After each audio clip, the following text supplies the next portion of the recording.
السلام علیکم ورحمۃ اللہ وبرکاتہ. کتونکو پرون مخام زمونږه یتیم خانه منکور پېښور او مدرسه بیت الامن یتیمان بچیانو دپاره په پېښور کې اوسیدونکي د اورکزۍ او د اروزي قوم مشهور معروف شخصیت محترم جناب ملک رحیم ګل اورکزۍ صاحب طرف نه افطار پارټي انتظام شوی و. مونږه په وخت باندې د هغو حجرې ته یتیمان بچیان ورسول. هلته چې ورسېدل نو انتظام جاري و. الحمدلله ډېر ښایسته انتظام یې کړی و، ډېر ښایسته افطار پارټي تیاره کړې وه. یتیمانو بچیانو په ډېر خوند سره ډېر ذوق او شوق او لطف سره افطار پارټي کې حصه واخیستله او د الله نعمتونو نه لطف اندوز شول. دینه بعد په جمع سره مونږه مونځ وکړل. هغه نه بعد بیا د فروټو دور وچلیدل چې ماشومانو پکې فروټ میوه‌جات هغه وخوړل.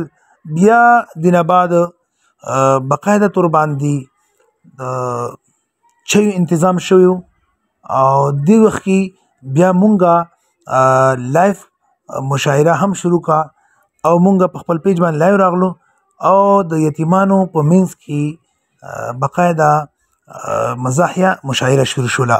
په دې وخت کې موږ سره د اورکزو د علاقې مشهور معروف شخصیت محترم جناب نجیب الرحمن پښتون المعروف مجبور پښتون هغه هم موجود و او ډېر خوند یې وکړو. یتیمان بچیانو پکې شعرونه اورولو او پکې شعرونه حاضرینو ته ډالۍ کړو او خپل یې هم اورېدلو.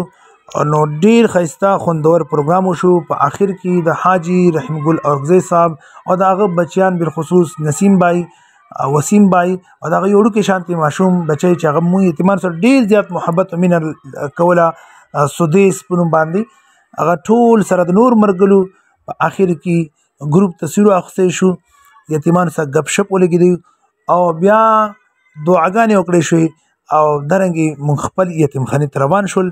انشاءالله 20 رمضان نه بعد به د مونږ یتیمان بچیانو ته د هنګو یو لوی شخصیت ډېر زیات باکرداره کس او مخیر انسان دوست مرګلي طرف نه دعوت دی انشاءالله.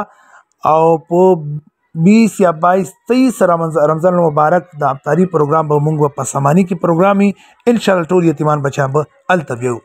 تر هغه وخته پورې تاسو نه اجازت غواړم. السلام علیکم ورحمت الله وبرکاتہ.